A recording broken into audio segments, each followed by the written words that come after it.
नमस्कार दोस्तों, मेरा नाम है डॉक्टर गोविंद राय गर्ग उर्फ डॉक्टर गोगा कहते हैं मुझे। तो इस वीडियो में हम पढ़ेंगे जनरल पॉइंट्स एंटीमाइक्रोबियल ड्रग्स के बारे में। तो इसमें करेंगे क्या, बेसिकली सबसे पहले हम क्लासिफिकेशन पढ़ेंगे, डिफरेंट तरीके जिससे हम एंटीमाइक्रोबियल्स को क्लासिफाई कर सकते हैं। फिर उनकी कुछ स्पेशल फार्माकोकाइनेटिक्स आती है, जैसे स्पेशल टीडीके, सीडीके वगैरह, वो सब करेंगे। फिर उनकी रेजिस्टेंस, जो सबसे इंपॉर्टेंट टॉपिक है, एंटीमाइक्रोबियल रेजिस्टेंस आज की डेट में सबसे बड़ी प्रॉब्लम है।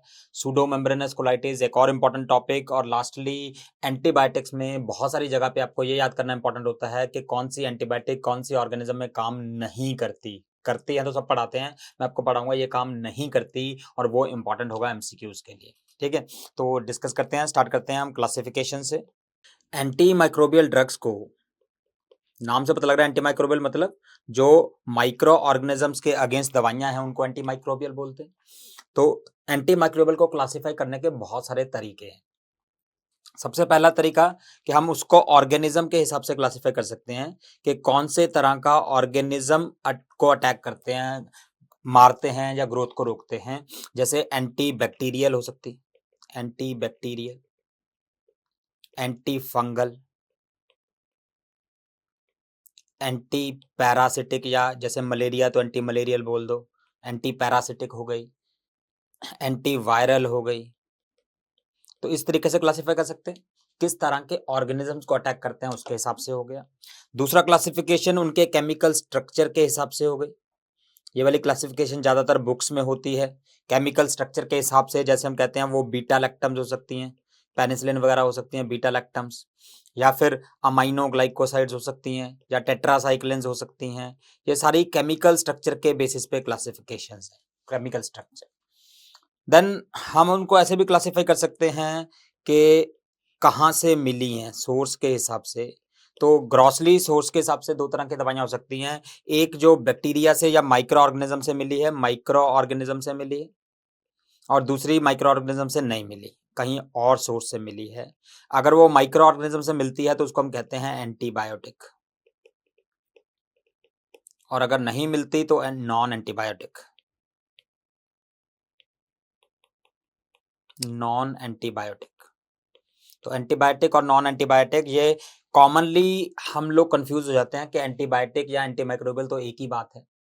अगर हम ग्रॉसली देखें तो एक ही बात होती है, बट एक्चुअल में एंटीबायोटिक उस एंटीमाइक्रोबियल को कहते हैं जो एक माइक्रो ऑर्गेनिज्म से मिलती है और दूसरे माइक्रो ऑर्गेनिज्म को मारने के काम आती है। ठीक है, बट अगर हमें कहीं और से मिले, जैसे अगर हमें प्लांट से मिले या फिर लैब में सिंथेसाइज करें, तो हम उसको एंटीबायोटिक नहीं बोल सकते। ठीक है, so all antibiotics are anti microbials, but all anti microbials may not be antibiotics. तो ये सोर्स के हिसाब से क्लासिफिकेशन हो गई। फिर हम उनको क्लासिफाई कर सकते हैं एक्टिविटी के हिसाब से, क्या वो बैक्टीरिया को मारती हैं या उसकी सिर्फ ग्रोथ को रोकती हैं। अगर वो बैक्टीरिया को मार देंगे तो उनको हम कहेंगे साइडल ड्रग्स, अगर बैक्टीरिया की ग्रोथ को रोकेंगे तो उनको बोलेंगे स्टैटिक ड्रग। अब साइडल और स्टैटिक में क्लिनिकल इंपॉर्टेंस बहुत ज्यादा केयरफुली पढ़नी है आपको। नॉर्मल आदमी में जिसमें इम्यूनिटी ठीक ठाक है, उसमें साइडल दे दो या स्टैटिक दे दो, एक बराबर है। क्यों? क्योंकि साइडल तो बैक्टीरिया को मार ही देगी, बट जो स्टैटिक है वो बैक्टीरिया की ग्रोथ रोक देती है। और जब बैक्टीरिया कम रह जाते हैं तो हमारी इम्यूनिटी जो है वो उस बैक्टीरिया को मारने के काम आती है। तो नॉर्मली इम्यूनिटी इतना ज्यादा बैक्टीरिया ना हो जाए कि इम्यूनिटी हैंडल ना कर पाए, तो हम उनकी ग्रोथ को रोक देते हैं। थोड़े बहुत जो बैक्टीरिया बच गए, इम्यूनिटी उनको मार देगी। ठीक है, पर अगर किसी को इम्यूनो कॉम्प्रोमाइज स्टेट है, जैसे किसी को एचआईवी है, या किसी कोई स्टेरॉयड ले रहा है लॉन्ग टर्म से, या फिर किसी को कैंसर है, उसके कारण बोन मैरो सप्रेशन हो गया एंटी कैंसर दवाइयों के कारण, किसी भी कारण अगर उसमें इम्यूनिटी कम है, न्यूट्रोफिल्स कम है, तो उस पेशेंट में हमें हमेशा साइडल ही दवा नहीं देनी चाहिए। क्योंकि स्टैटिक दवाई देने से क्या होगा, वो ग्रोथ तो कम कर देंगे, बट वो कम बैक्टीरिया भी खतरनाक है क्योंकि इम्यूनिटी तो है ही नहीं। तो इम्यूनो कॉम्प्रोमाइज्ड में हमेशा साइडल दवाई देनी चाहिए। अब साइडल दवाइयां कौन सी हैं? इंपॉर्टेंट बैक्टीरियासाइडल ड्रग्स जो आपको याद करनी है वो आप याद कर सकते हो एक निमोनिक से, जिसका नाम है बेवफा। हम पता ना हिंदी में कहते हैं कि बेवफा मार डालेगी, तो ये बेवफा दवाइयां हैं, ये मार डालती हैं। मार डालती है मींस दे आर साइडल। बीई का मतलब है beta lactams, beta lactam antibiotics. Beta lactam में 4 तरह की दवाइयां आती हैं, पेनिसिलिन, सेफेलोस्पोरिन, कार्बापेनेम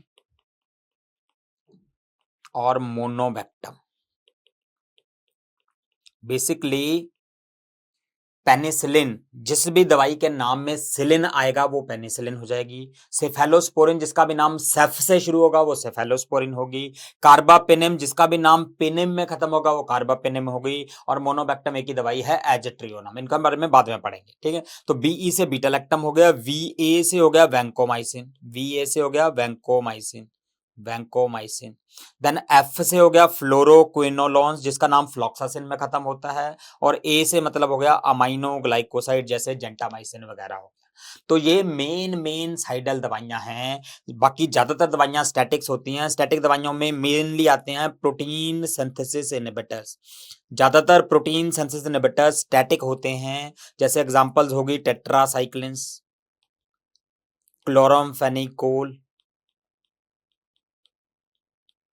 इवन मैक्रोलाइड्स, जिसका भी नाम थ्रोमाइसिन में खत्म होता है, लिनेजोलाइड, ये सारे स्टैटिक हैं, ठीक है। इसके अलावा दूसरा ग्रुप स्टैटिक का होता है सल्फोनामाइड्स वाला, सल्फोनामाइड्स। तो ये सारी स्टैटिक दवाइयां हैं। साइडल दवाइयां याद कर लो बेवफा, ठीक है। तो beta lactam, vancomycin, fluoroquinolones, amino glycosides. और अगर किसी को इम्यूनिटी कम है तो हमें उसमें सिर्फ साइडल दवाई देनी है, ओके। तो ये एक्टिविटी के हिसाब से हो गई। अब जो लास्ट क्लासिफिकेशन मैंने पढ़ने जा रहे हैं, ये क्लासिफिकेशन आपको याद करने हैं। इसके पहले वाली भूल जाओ चलेगा, बट ये क्लासिफिकेशन पे एमसीक्यू आते हैं। तो हम अपने वीडियोस में इसी क्लासिफिकेशन के हिसाब से डिवाइड कर रहे हैं दवाइयों को। वो है based on mechanism of action, क्या मैकेनिज्म से दवाइयां काम करती हैं। तो अगर आप देखोगे तो ये बैक्टीरियल सेल है, सेल मेम्ब्रेन के बाहर होती है सेल वॉल, तो ये बैक्टीरियल सेल वॉल है, bacterial cell wall. Bacterial cell के अंदर सेंटर में न्यूक्लियर मटेरियल होता है, यहाँ पे न्यूक्लियर मटेरियल होता है, न्यूक्लियर मटेरियल। न्यूक्लियर मटेरियल के अंदर जो है डीएनए के अंदर काम चल रहा है, फिर वहां से प्रोटीन्स बन रही हैं, यहाँ पे प्रोटीन बन रही है, यहाँ पे मेटाबॉलिज्म हो रहा है साइटोप्लाज्म में।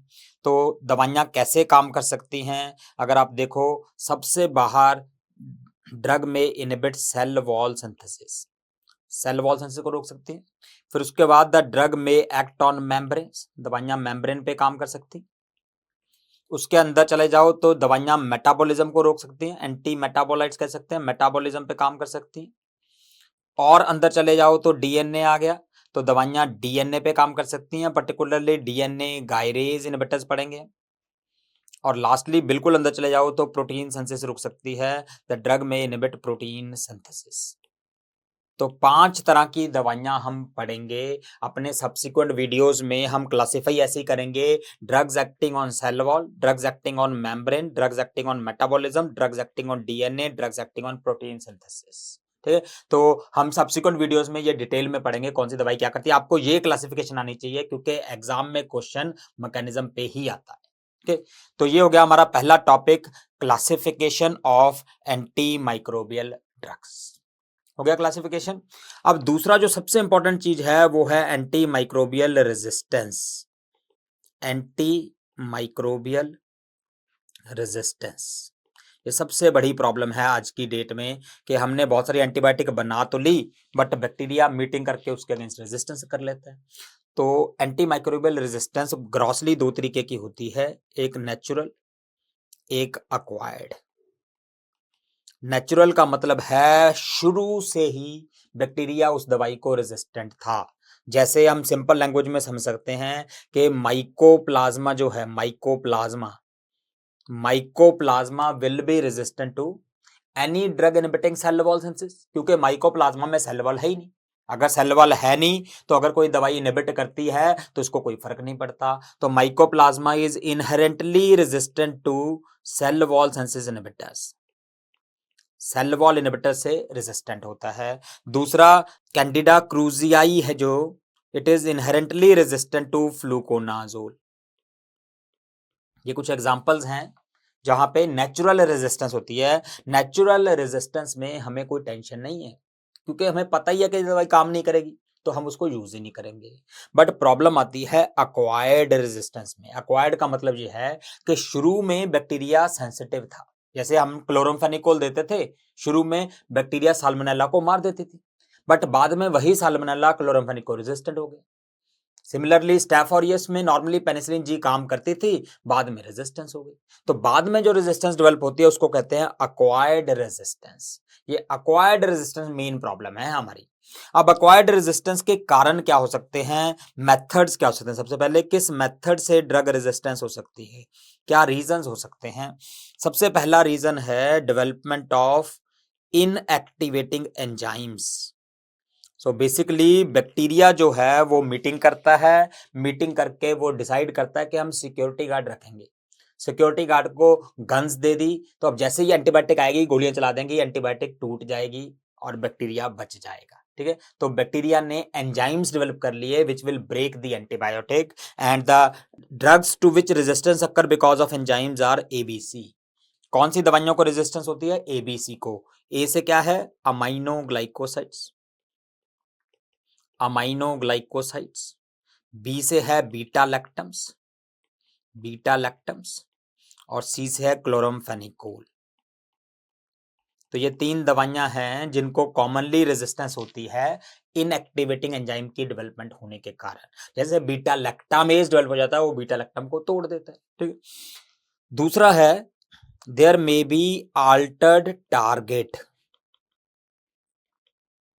आल्टर्ड टारगेट का क्या मतलब है कि जिस टारगेट पे एंटीमाइक्रोबियल बाइंड करके बैक्टीरिया को मारती थी या बैक्टीरिया की ग्रोथ रोकती थी, बैक्टीरिया ने वो टारगेट ही चेंज कर दिया।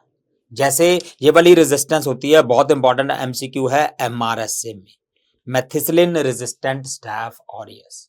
स्टैफ ऑरियस जो होता है वो मेथिसिलिन को रेजिस्टेंट कैसे होता है, वो क्या करता है, टारगेट साइट चेंज कर देता है। Target site in this case is the binding site called transpeptidase. ये हम बाद में पढ़ेंगे अगले वीडियोस में, आपको समझ आ जाएगा।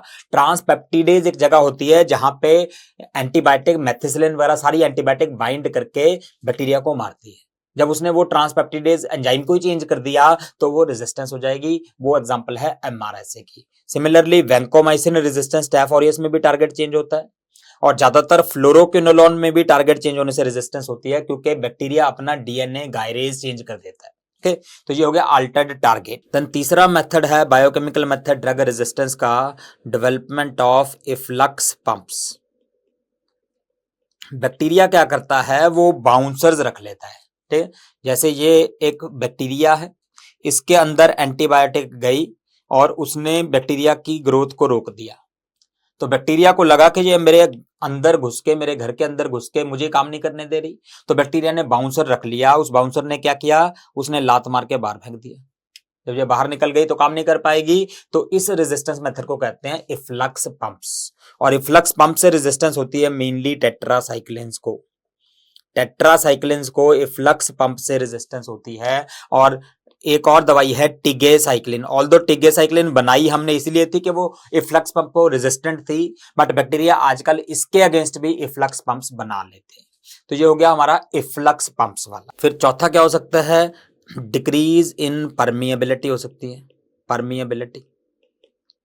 तो ये तो लॉजिकल है कि अगर बैक्टीरिया के अंदर दवाई जाएगी तभी तो वो उसकी ग्रोथ को रोकेगी। अगर बैक्टीरिया के अंदर दवाई जा ही ना पाए तो ग्रोथ को कैसे रोकेगी। तो बैक्टीरिया परमेबिलिटी कम कर सकता है। ये मेथड मेनली होता है अमाइनोग्लाइकोसाइड में, रेजिस्टेंस का मेथड। और lastly Altered metabolism. Altered metabolism हो सकता है। अल्टर्ड मेटाबॉलिज्म का क्या मतलब है, ये होता है मेनली सल्फोनामाइड्स में। सल्फोनामाइड बेसिकली कैसे काम करती हैं कि ये बैक्टीरिया में फॉलिक एसिड बनने से रोक देती है। बैक्टीरिया में खास बात क्या होती है कि बैक्टीरिया जो होते हैं ना वो खुददार होते हैं। वो कहते हैं कि हम अपना फॉलिक एसिड बनाएंगे, अपना मेहनत करेंगे, अपना डीएनए बनाएंगे, हम किसी से मांग के नहीं खाएंगे। मतलब बैक्टीरिया जो है वो डाइट वाली फॉलिक एसिड यूज नहीं कर सकते, वो नहीं करते यूज, क्योंकि खुददार है भाई, अपनी मर्जी से मेहनत करके कमाते हैं वो।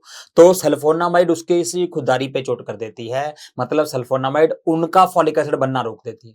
जब सल्फोनामाइड खुद बैक्टीरिया जब खुद फॉलिक एसिड ना बना पाए और ह्यूमन वाली यूज कर नहीं पाए, डाइट वाली, तो बैक्टीरिया मर जाएंगे, ग्रोथ रुक जाएगी उनकी, ठीक है। तो फिर बैक्टीरिया को लगा कि यार इतना खुददार होने का भी फायदा नहीं है, अगर हम लोग ही मर ना बचे तो फायदा क्या। तो बैक्टीरिया क्या होता है, जो पहले की फॉलिक एसिड बनी हुई है, दैट मीन्स जो डाइटरी फॉलिक एसिड है, वो उसी को यूज करने लग जाते हैं। तो मेटाबॉलिज्म चेंज हो गया, तो बैक्टीरिया बच गया। तो ये हो गया अल्टर्ड मेटाबॉलिज्म। तो 5 तरीके से यूजुअली ड्रग रेजिस्टेंस हो सकती है। अब आती है इंपॉर्टेंट चीज, ट्रांसफर कैसे होती है, ट्रांसफर ऑफ ड्रग रेजिस्टेंस। एक बैक्टीरिया ड्रग रेजिस्टेंट हो गया, समझ आता है, बट बाकी बैक्टीरिया कैसे हो जाते हैं, ये रेजिस्टेंस उन लोगों में कैसे जाती है। तो 2 तरीके का ट्रांसफर पढ़ेंगे, एक होता है वर्टिकल ट्रांसफर, एक होता है हॉरिजॉन्टल ट्रांसफर। वर्टिकल का मतलब है बैक्टीरिया ने अपने बच्चों को ट्रांसफर किया नेक्स्ट प्रोजनी को, मतलब एक बैक्टीरिया जब डिवाइड होकर 2 बन गए, इन दोनों में जो रेजिस्टेंस हुई ये वर्टिकल रेजिस्टेंस है। तो वर्टिकल रेजिस्टेंस मतलब है मदर टू चाइल्ड, ठीक है, बैक्टीरिया के केस में बैक्टीरिया की नेक्स्ट प्रोजनी। तो इसका सिंपलेस्ट मेथड होता है म्यूटेशन। जो पेरेंट बैक्टीरिया है उसमें म्यूटेशन हो गई, तो उससे जो भी आगे बच्चे बनेंगे वो सब में म्यूटेशन रहेगी, तो रेजिस्टेंस हो जाएगी। अगर म्यूटेशन रेजिस्टेंस वाली हुई है तो सब में रेजिस्टेंस हो जाएगी। अब हॉरिजॉन्टल ट्रांसफर का क्या मतलब है, अपने भाई बहनों में, आस पड़ोस के लोगों में, मतलब ये बैक्टीरिया रेजिस्टेंट है, ये वाला ये वाला ये वाला ये वाला, ये कैसे रेजिस्टेंट हो गई। तो हॉरिजॉन्टल ट्रांसफर के रेजिस्टेंस के 3 तरीके होते हैं। एक होता है कॉन्जुगेशन, दूसरा होता है ट्रांसडक्शन, और तीसरा होता है ट्रांसफॉर्मेशन। कॉन्जुगेशन, ट्रांसडक्शन और ट्रांसफॉर्मेशन एक एक करके पढ़ते हैं इनको। ये एक पहला बैक्टीरिया था, ये दूसरा बैक्टीरिया है, 2 बैक्टीरिया है। पहला बैक्टीरिया ड्रग रेजिस्टेंट था, इसके पास रेजिस्टेंस वाला जीन है जो ड्रग रेजिस्टेंस प्रोवाइड करता है, बट दूसरे बैक्टीरिया के पास नहीं है। तो पहले बैक्टीरिया ने दूसरे बैक्टीरिया को देना है, कैसे देगा। तो सबसे पहले पहला बैक्टीरिया कहेगा कि मैं अपने आप को सिक्योर कर लेता हूं, मैं तो रेजिस्टेंट रहूं। तो वो क्या करता है, रेजिस्टेंस जीन को मल्टीप्लाई कर लेता है, कई पार्ट बना लेता है, एक की जगह 3-4 पार्ट बना लेता है, ताकि कम से कम एक तो मेरे पास रहे। अब रेजिस्टेंस जीन को मल्टीप्लाई करने के बाद इसने क्या किया, इसके साथ एक फिजिकल कॉन्टैक्ट बनाया, फिजिकल कांटेक्ट बनाया, दूसरे के साथ एक ट्यूब बना ली दूसरे के साथ जुड़ने के लिए। इस ट्यूब का नाम है सेक्स पिलाई। तो 2 बैक्टीरिया आपस में फिजिकली जुड़ गए सेक्स पिलाई की मदद से, और अब इस ट्यूब के थ्रू रेजिस्टेंस जीन जो है यहां से यहां ट्रांसफर हो गया। तो दूसरे के पास भी रेजिस्टेंस जीन आ गया, तो वो भी रेजिस्टेंट हो गया, ठीक है। इस मेथड को कहते हैं हम कॉन्जुगेशन। सो कॉन्जुगेशन मतलब फिजिकल कांटेक्ट से ट्रांसफर हुआ है, और हमें सबको पता है कि फिजिकल कांटेक्ट होना ही तो सबसे ज्यादा जरूरी है। तो it is the most common method of transfer of drug resistance. इसमें क्या है, multiple drug resistant type of genes भी ट्रांसफर हो सकते हैं, क्योंकि पूरा फिजिकल कांटेक्ट है, पूरा हम ट्रांसफर कर सकते हैं दूसरे में, मल्टीपल रेजिस्टेंस, ठीक है। अब दूसरा है, फिर से हम पढ़ लेते हैं। ये एक पहला बैक्टीरिया था, ये दूसरा बैक्टीरिया है। पहला बैक्टीरिया रेजिस्टेंट था, जीन था उसके पास, दूसरा नहीं है। तो पहले बैक्टीरिया ने फिर से वही किया कि पहले मैं जीन को मल्टीप्लाई कर लेता हूं, कहीं ऐसा ना हो कि मेरा जीन ही चला जाए, तो वो जीन को मल्टीप्लाई कर लेता है। अब इस बैक्टीरिया ने बुलाया एक आदमी कि भैया मुझे पार्सल भेजना है आगे। उस पार्सल लेने वाले आदमी का क्या नाम था, वायरस। तो this is infected by a virus. तो एक वायरस बैक्टीरिया को इन्फेक्ट करता है। जो वायरस बैक्टीरिया को इन्फेक्ट करता है उसको क्या बोलते हैं, यस, बैक्टीरियोफाज। तो बैक्टीरियोफाज ने इसको इन्फेक्ट किया, और जैसे ही उसने इन्फेक्ट किया तो वो रेजिस्टेंस जीन चुरा के ले गया।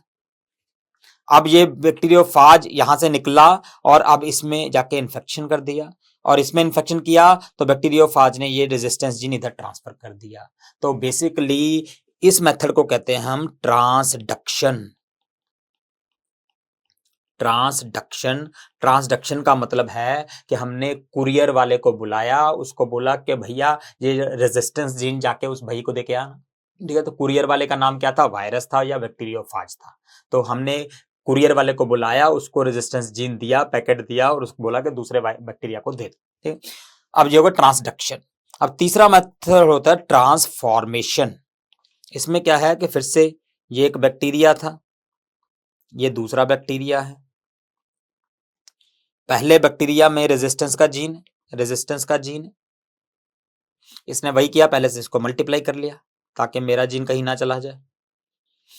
अब मल्टीप्लाई करके एक दिन ये घूम रहा था, घूमते घूमते क्या हुआ, गलती से इसका जीन जो है वो गिर गया, एनवायरनमेंट में गिर गया। इसको कहते हैं free environmental DNA. Free environmental DNA गिर गया। अब दूसरा बैक्टीरिया वहां से गुजर रहा था, उसने सोचा घूमते फिरते, अरे यहाँ तो जीन पड़ा है, चलो उठा लेते। तो इसने जीन उठा लिया, तो ये भी रेजिस्टेंस हो। तो अगर फ्री एनवायरमेंटल डीएनए से रेजिस्टेंस ट्रांसफर होती है तो इसको कहते हैं ट्रांसफॉर्मेशन। तो ट्रांसफॉर्मेशन बेसिकली आप क्या समझ सकते हो कि ये बैक्टीरिया घूम रहा था सड़क पे, घूमते घूमते इसको 2000 का नोट पड़ा हुआ मिल गया, जमीन पे सड़क पे पड़ा था 2000 का नोट, इसने उठा के जेब में रख लिया। ठीक है, अब क्योंकि 2000 का नोट तो रोज रोज पड़ा मिलता है नहीं, इसलिए ये सबसे कम कॉमन होता है। It is least common method of transfer of drug resistance. ठीक है, तो मोस्ट कॉमन कॉन्जुगेशन है, लीस्ट कॉमन ट्रांसफॉर्मेशन। तो ये इंपॉर्टेंट चीज थी आपकी ड्रग रेजिस्टेंस के बारे में। Drug resistance is another very important topic. अब तीसरी इंपॉर्टेंट चीज क्या है एंटीमाइक्रोबियल में, वो है स्पेशल फार्माकोकाइनेटिक्स। स्पेशल फार्माकोकाइनेटिक का क्या मतलब है, इसमें बेसिकली साइडल दवाइयों से रिलेटेड एक चीज पढ़ेंगे, जो बैक्टीरियासाइडल हैं, जो बैक्टीरिया को मारती है, जो बैक्टीरियासाइडल ड्रग्स होती हैं, दैट मींस मेनली हम इसमें करेंगे बेवफा वाली दवाइयां, beta lactam, vancomycin, fluoroquinolone, amino glycosides. तो जो बेवफा वाली दवाइयां हैं या साइडल ड्रग्स हैं, उनको हम बेसिकली क्लासिफाई करते हैं दो तरह की दवाइयां। एक जो फॉलो करें concentration dependent killing, concentration dependent killing, remember killing means cidal, तो इनको कहते हैं सीडीके। और दूसरी होती है टाइम डिपेंडेंट किलिंग, जिसको कहते हैं टीडीके। तो सबसे पहले हम मतलब समझते हैं कि सीडीके या टीडीके का क्या मतलब है। तो सीडीके नाम से क्या पता लग रहा है, कंसंट्रेशन डिपेंडेंट किलिंग, मतलब जितनी ज्यादा कंसंट्रेशन है उतनी ज्यादा किलिंग एक्टिविटी, उतने ज्यादा बैक्टीरिया को मारेगी। सपोज ये एक मिनिमम लेवल है कि कम से कम इतना प्लाज्मा कंसंट्रेशन होना चाहिए, तभी ये बैक्टीरिया को मार पाएगी। इस मिनिमम लेवल को हम कहते हैं मिनिमम बैक्टीरियासाइडल कंसंट्रेशन, कम से कम इतनी होनी चाहिए। हाइपोथेटिकली मान लिया कि इसकी वैल्यू 10 माइक्रोग्राम पर डेसीलीटर है किसी दवाई के लिए, मतलब अगर वो 10 से नीचे है तो वो बैक्टीरिया को नहीं मार सकती, बट 10 होते ही बैक्टीरिया को मारना शुरू कर देगी। बट अगर उसकी किलिंग एक्टिविटी कंसंट्रेशन से बढ़ जाए, मींस 20 पे वो ज्यादा बैक्टीरिया को मारे, 40 पे और ज्यादा, 80 पे और ज्यादा, 160 पे और ज्यादा, मतलब जितनी ज्यादा कंसंट्रेशन उतनी ज्यादा किलिंग। तो इस तरह की दवाई को कहते हैं it follows concentration dependent killing. नाम से पता लग रहा है ना, जितनी ज्यादा कंसंट्रेशन उतनी ज्यादा किलिंग। तो अगर कोई दवाई ये फॉलो करती है कंसंट्रेशन डिपेंडेंट किलिंग, कौन फॉलो करती है, ये मेनली फॉलो करती है अमाइनो ग्लाइकोसाइड्स और ज्यादातर फ्लोरोक्विनोलोन्स। अमाइनो ग्लाइकोसाइड और ज्यादातर फ्लोरोक्विनोलोन्स फॉलो करती हैं कंसंट्रेशन डिपेंडेंट किलिंग। मतलब क्या है, जितनी ज्यादा कंसंट्रेशन उतनी ज्यादा किलिंग। मतलब जब भी हम इन दवाइयों को देंगे तो हम क्या चाहेंगे, हम चाहेंगे कि हम मैक्सिमम प्लाज्मा कंसंट्रेशन अटेन कर लें, जितनी सेफ हो सके, मैक्सिमम टू मैक्सिमम अटेन कर लें, क्योंकि जितनी ज्यादा कंसंट्रेशन अटेन करेंगे उतनी ज्यादा किलिंग एक्टिविटी हो। तो हम इनको इस तरीके से देंगे कि इनकी प्लाज्मा कंसंट्रेशन हाई हो जाए। दैट मींस इनको हम देंगे हाई डोजेस लेस फ्रीक्वेंटली, ताकि शुरू में ही इतनी हाई प्लाज्मा कंसंट्रेशन कर दें कि ज्यादातर बैक्टीरिया मर जाए। ठीक है, सपोज आप तरीका से बताता हूं, मतलब क्या है कहने का मेरा, सपोज अगर हम किसी दवाई को 100 मिलीग्राम दिन में 3 बार देते हैं या फिर 300 मिलीग्राम दिन में 1 बार देते हैं, डोज तो सेम है दोनों। तो ये जो दवाइयां हैं इनको हम 100 मिलीग्राम 3 बार देने की जगह पे 300 मिलीग्राम 1 बार देना प्रेफर करेंगे, ताकि शुरू में ही प्लाज्मा कंसंट्रेशन ज्यादा होने पे ज्यादा किलिंग एक्टिविटी आ जाए। ओके, तो ये होगा कंसंट्रेशन डिपेंडेंट किलिंग। अब हम आते हैं time dependent killing. Time dependent killing की जगह पे समझने के लिए इसको समझ low concentration independent killing.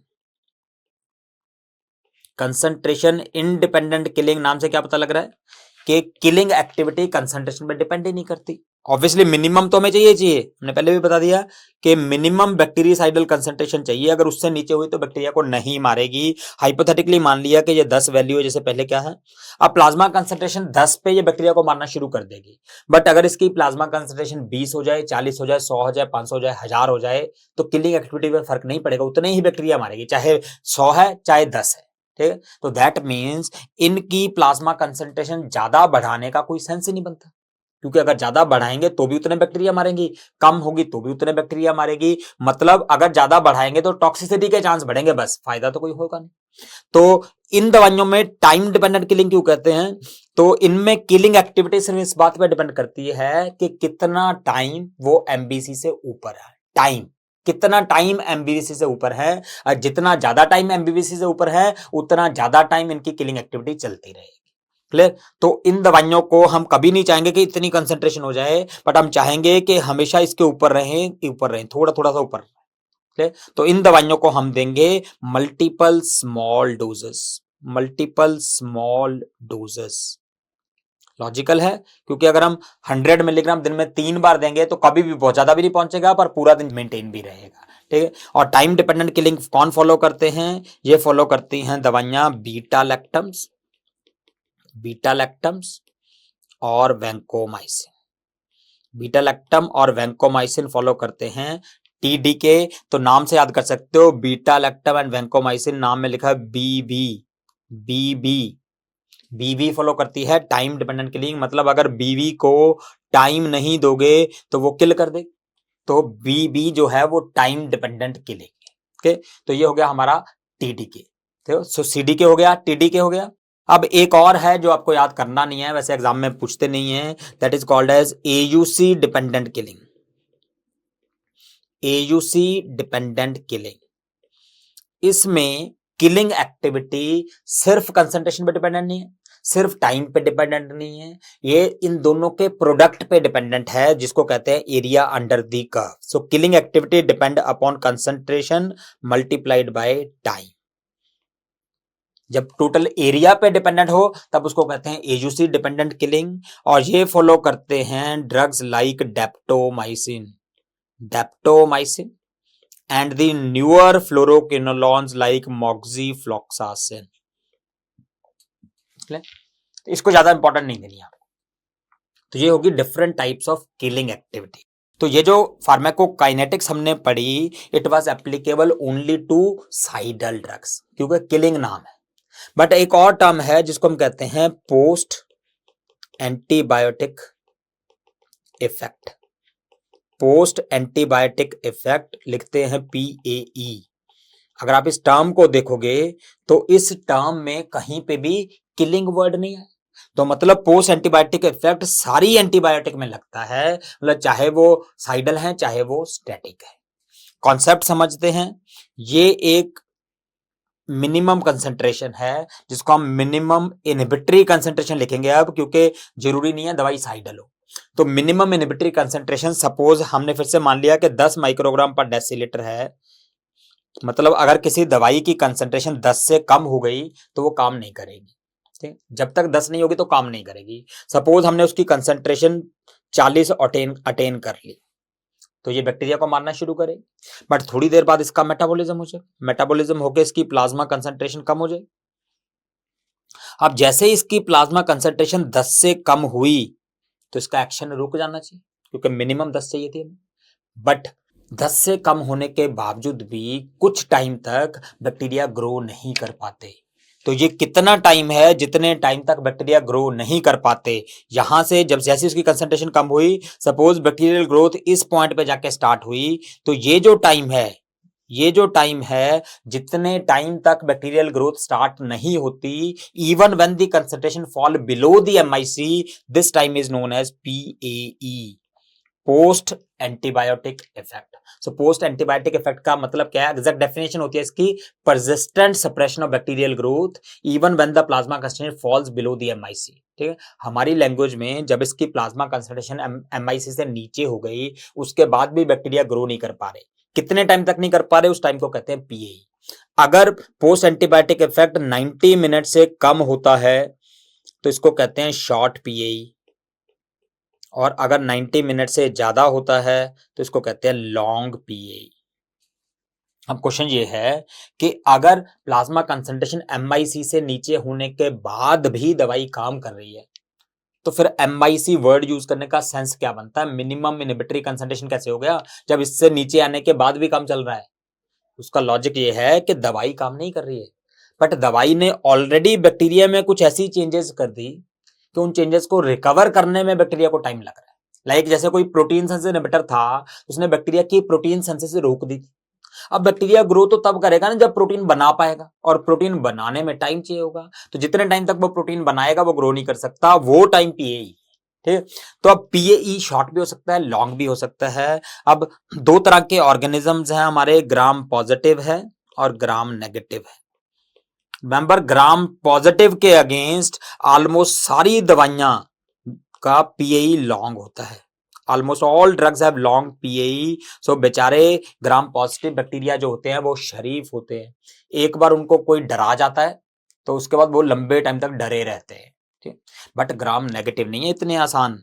Gram negative जो है इसमें सारी दवाइयां लॉन्ग पीएई नहीं शो करती, तो ग्राम नेगेटिव में लॉन्ग पीएई कौन सी दवाइयां शो करती हैं, long PAE it is shown by drugs inhibiting DNA gyrase inhibitors जैसे फ्लोरोक्विनोलोन्स, ये लॉन्ग पीएई शो करते हैं। दूसरा, drugs inhibiting protein synthesis, protein synthesis inhibit करने वाले भी लॉन्ग पीएई शो करते हैं, जैसे कि टेट्रासाइक्लिन्स हो गए, मैक्रोलाइड्स हो गए, अमाइनोग्लाइकोसाइड्स हो गए, ऑल ऑफ देम।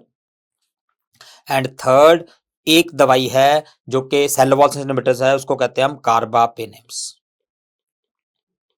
सो तीन तरह की दवाइयां हैं, सारे डीएनए इनहिबिटर, सारे प्रोटीन इनहिबिटर, और एक बीटा लैक्टम जिसको कार्बापेनेम कहते हैं, उनका ग्राम नेगेटिव के अगेंस्ट लॉन्ग पीएई होता है, जबकि शॉर्ट पीएई होता है, शॉर्ट पीएई होता है ज्यादातर बीटा लैक्टम्स का, most of the beta lactams except carbapenem. Remember, carbapenem का तो लॉन्ग पढ़ ही लिया हमने, एक्सेप्ट कार्बापेनेम। और दूसरा होता है वैंकोमाइसिन का। सो फिर से आप वही याद कर सकते हो, बीटा लैक्टम वैंकोमाइसिन, बीवी का शॉर्ट टेम्पर होता है, तो बीवी का टेम्पर शॉर्ट होता है, वो जल्दी आप पे चिल्लाने लग जाती है, तो इसलिए बीवी जो है वो शॉर्ट पीएई वाली। So that is important about the special pharmacokinetics of antimicrobials. Okay, next important topic है pseudo membranous colitis, pseudo membranous colitis. पहले हम एक चीज समझते हैं, ये हमारा जीआईटी है, कॉलन है, इस कॉलन में कुछ फ्रेंडली बैक्टीरिया रहते हैं, फ्रेंडली बैक्टीरिया होते हैं जिनको कहते हैं हम कोमेंजल, कॉलन में नॉर्मली कोमेंजल्स रहते हैं। अब ये फ्रेंडली बैक्टीरिया हैं, क्वेश्चन ये है कि हम इनको फ्रेंडली क्यों कहते हैं, ऐसी क्या दोस्ती निभाते हैं ये क्या दोस्ती निभाते हैं कि जब तक ये बैक्टीरिया जीआईटी में हैं तब तक ये किसी भी पैथोजेनिक बैक्टीरिया को ग्रो नहीं करने देंगे, किसी भी और ऑर्गेनिज्म को ग्रो नहीं करने देंगे, बट रोकेंगे कैसे, सिंपली बाय कंपटीशन, कंपटीशन करते हैं। ये लाखों की अमाउंट में है हमारे पास, बाहर से 100, 200, 500, 1000 बैक्टीरिया आ भी गए तो ये उनको खाने को नहीं देंगे कुछ, वो बेचारे भूख से तड़प तड़प के मर जाएंगे। ठीक है, तो competition for food is the main thing. Suppose जो बाहर से पैथोजेनिक बैक्टीरिया आए थे वो अन्ना हजारे के भगत थे कि कोई बात नहीं, खाना नहीं मिलेगा, आंदोलन करेंगे, तो वो स्टारवेशन से बच गए, बट वो फिर भी नहीं बचेंगे, क्यों, क्योंकि ये सिक्रीट करते हैं एक सब्सटेंस जिसका नाम है bacteriocin. Bacteriocin is a substance produced by commensal bacteria that will kill the pathogenic bacteria. मतलब जो भूख से बच गए वो बैक्टीरियोसिन से मर जाएंगे। ठीक है, तो सिंपल लैंग्वेज में जब तक ये बैक्टीरिया हमारे जीआईटी में है, हमारा जीआईटी सेफ है, इसमें कोई इन्फेक्शन नहीं कर सकता। ठीक है, अब क्या हुआ, हमने दी इस आदमी को कोई broad spectrum antibiotic, broad spectrum antimicrobial agent दिया कोई, तो ब्रॉड स्पेक्ट्रम है तो वो कोई भी बैक्टीरिया मार सकता है, तो उसने क्या किया, इन्हीं बैक्टीरिया को मार दिया। ब्रॉड स्पेक्ट्रम एंटीबायोटिक दी तो जो कॉमेंजल बैक्टीरिया थे उनकी डेथ हो गई, वो मर गए। अब जैसे ही कॉमेंजल बैक्टीरिया की डेथ हुई तो क्या हुआ, अब जीआईटी में कोई कंपटीशन नहीं है। तेरे यार दादा कोई कंपटीशन नहीं, तो जीआईटी में कोई कंपटीशन नहीं है क्योंकि कोई बैक्टीरिया ही नहीं है। अब बैक्टीरियोसिन भी नहीं है, तो पैथोजेनिक बैक्टीरिया की हो गई ऐश। वो कह रहे हैं कि कोई भी नहीं है, चलो अटैक। तो पैथोजेनिक बैक्टीरिया ने आया और जीआईटी में आके इन्फेक्शन कर दिया, जीआईटी में इन्फेक्शन कर दिया। तो ये जो इन्फेक्शन है, इस इन्फेक्शन को हम कहते हैं सुपर इन्फेक्शन। नॉर्मली एंटीबायोटिक जो है वो इन्फेक्शन ठीक करने के लिए देते हैं, बट यहां पे इन्फेक्शन एंटीबायोटिक के कारण हुआ है, तो जब एंटीबायोटिक के कारण इन्फेक्शन हो रहा है उसको कहते हैं सुपर इन्फेक्शन, सुपर इन्फेक्शन। तो सुपर इन्फेक्शन हो गया, मतलब बैक्टीरिया ने, पैथोजेनिक बैक्टीरिया ने आके जीआईटी पे अटैक कर दिया। बट जैसे ही जीआईटी को पता लगा हम पे अटैक हुआ है, जैसे ही फॉरेन ऑर्गेनिजम्स आते हैं तो इम्यूनिटी एक्टिवेट हो जाती है। कौन से सेल करते हैं इम्यूनिटी? यस, डब्ल्यूबीसीज करते हैं। तो डब्ल्यूबीसीज आए, उन्होंने आके इनको चारों तरफ से घेर लिया, डब्ल्यूबीसीज ने चारों तरफ से घेर लिया, एक मेम्ब्रेन बना दी। बट ये मेम्ब्रेन जो है वो सही नहीं है, ट्रू मेम्ब्रेन नहीं है। क्यों नहीं है? क्योंकि ट्रू मेम्ब्रेन तो एपिथेलियल सेल्स की बनी होती है, ये तो पस सेल की बनी है, डब्ल्यूबीसी की बनी है। तो इस मेम्ब्रेन को कहते हैं सूडो मेम्ब्रेन। और क्योंकि इन्फेक्शन कॉलन में हो रहा है तो कोलाइटिस कहेंगे, इन्फ्लेमेशन हो रही है कॉलन की, तो इसलिए इस कंडीशन को बोलते हैं सूडो मेम्ब्रेनस कोलाइटिस। तो pseudo membranous colitis is nothing but a type of super infection, एक तरह का सुपर इन्फेक्शन है। ओके, अब हम आते हैं इसके एमसीक्यूज पे। पहला क्वेश्चन पूछते हैं, most common bacteria causing pseudo membranous colitis. सबसे कॉमनली कौन सा बैक्टीरिया इन्वॉल्व होता है? वो है हमारा क्लॉस्ट्रीडियम डिफिसिले, क्लॉस्ट्रीडियम डिफिसिले। इनफैक्ट कोई भी बैक्टीरिया कर सकता है क्योंकि जीआईटी में प्रोटेक्शन तो है ही नहीं, बट सबसे कॉमनली करता है क्लॉस्ट्रीडियम डिफिसिले। अगर आप हैरिसन खोलोगे तो हैरिसन में एक चैप्टर का नाम ही क्या है? चैप्टर का नाम ही सीडीआई है।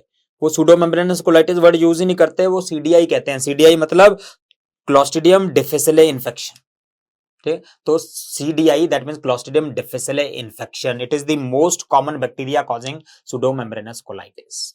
अब दूसरा क्वेश्चन है, which is the most common antibiotic antimicrobial which is implicated in causing pseudo membranous colitis? सबसे कॉमनली कौन सी करती हैं? सीक्वेंस वाइज लिख लो इनको।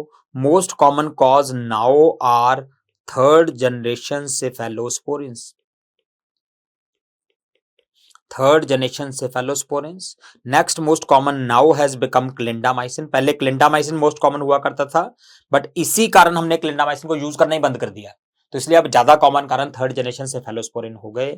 और क्लिंडामाइसिन के बाद है फ्लोरोक्विनोलोन्स, फ्लोरोक्विनोलोन्स के बाद है amino penicillin like ampicillin and amoxicillin. ठीक है, तो ये सीक्वेंस याद कर लो, इसमें आंसर करना है। सबसे कॉमन है थर्ड जनरेशन सेफेलोस्पोरिन्स, वो ना हो ऑप्शन में तो क्लिंडामाइसिन, अगर वो भी ना हो तो फ्लोरोक्विनोलोन्स, वो भी ना हो तो एम्पिसिलिन अमोक्सिसिलिन। क्लियर? तो ये मोस्ट कॉमन एंटी माइक्रोबियल्स है।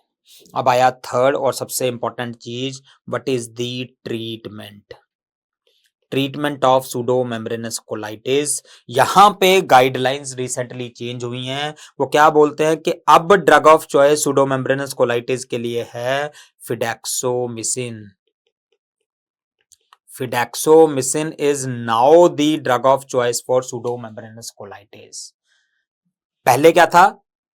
अब हम उनको अल्टरनेटिव कहते हैं। जो पहले ड्रग ऑफ चॉइस थे, alternative drug now is oral vancomycin. पहले वैंकोमाइसिन ड्रग ऑफ चॉइस था, बट अब चेंज करके फिडेक्सोमिसिन कर दिया गया है। फिडेक्सोमिसिन क्यों कर दिया गया है? क्योंकि फिडेक्सोमिसिन में रिलैप्स कम होते थे। ये पाया जाता था कि सूडो मेम्ब्रेनस कोलाइटिस को ठीक तो वैंकोमाइसिन भी कर देता है, बट बहुत हाई चांसेस होते हैं कि कुछ दिनों बाद फिर हो जाएगा पेशेंट को, जबकि ये चांस फिडेक्सोमिसिन में कम होते थे। और तीसरी दवाई आजकल बहुत ज्यादा प्रेफर नहीं करते, वो है मेट्रोनिडाजोल। मेट्रोनिडाजोल। तो 3 दवाइयां सूडोमेम्ब्रेनस कोलाइटिस में यूज होती हैं। ड्रग ऑफ चॉइस अब फिडेक्सोमिसिन है, अल्टरनेटिव ओरल वैंकोमाइसिन है और तीसरा मेट्रोनिडाजोल है। अब वैंकोमाइसिन में खास बात आपको ये याद करनी है कि वैंकोमाइसिन नॉर्मली ओरली नहीं देते। Normal route of vancomycin is intravenous. अब क्वेश्चन ये है कि ओरल क्यों नहीं देते? क्योंकि ये जीआईटी से अब्जॉर्ब ही नहीं होती। ये बड़ा मॉलिक्यूल होता है, अब्जॉर्ब ही नहीं होता जीआईटी से। तो फिर इस कंडीशन में सूडोमेम्ब्रेनस कोलाइटिस में ओरल कैसे दे सकते हैं? क्योंकि इस कंडीशन में अब्जॉर्प्शन चाहता कौन है? हम ओरल देंगे। अब्जॉर्ब नहीं हुआ तो अच्छी बात है, नहीं हुआ तो कॉलन में चला जाएगा और कॉलन में बैक्टीरिया पड़ा है वहां मार देगा। तो it is just like a local route. Local route है, ओरल वैंकोमाइसिन देते हैं। अकेली इंडिकेशन है ओरल वैंकोमाइसिन की सूडोमेम्ब्रेनस कोलाइटिस। ओके, अब एक हमने बीच में मोनोक्लोनल एंटीबॉडी बनाई, उसका नाम था बेजलोटॉक्सीमैब।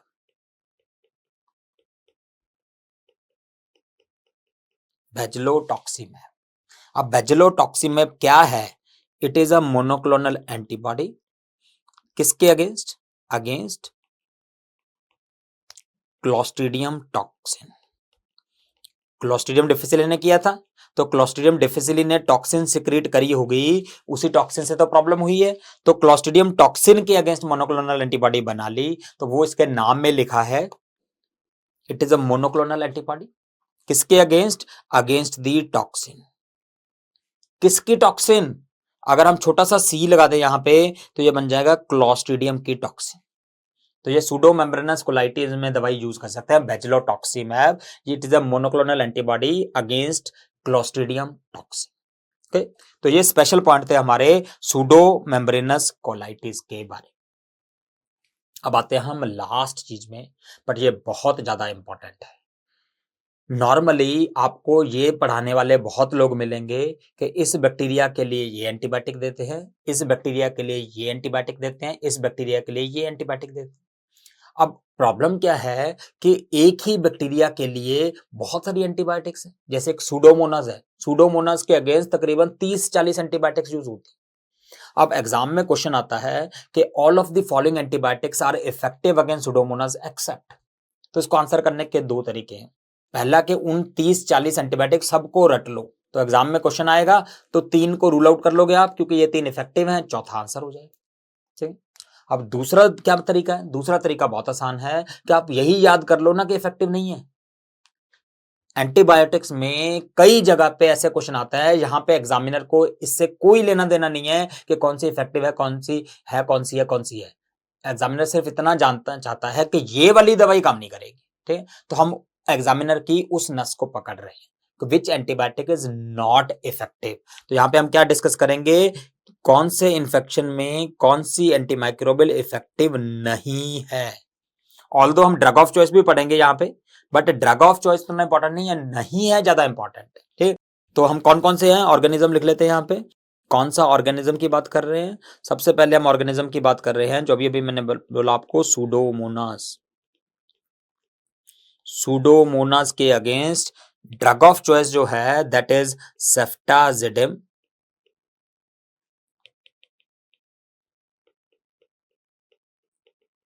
सेफ्टाजिडिम प्लस अमाइनोग्लाइकोसाइड, कोई भी aminoglycoside, that combination is drug of choice for Pseudomonas. But exam में क्वेश्चन आता है कौन सी इफेक्टिव नहीं है, उसका आंसर हमेशा हमेशा वैंकोमाइसिन होता है।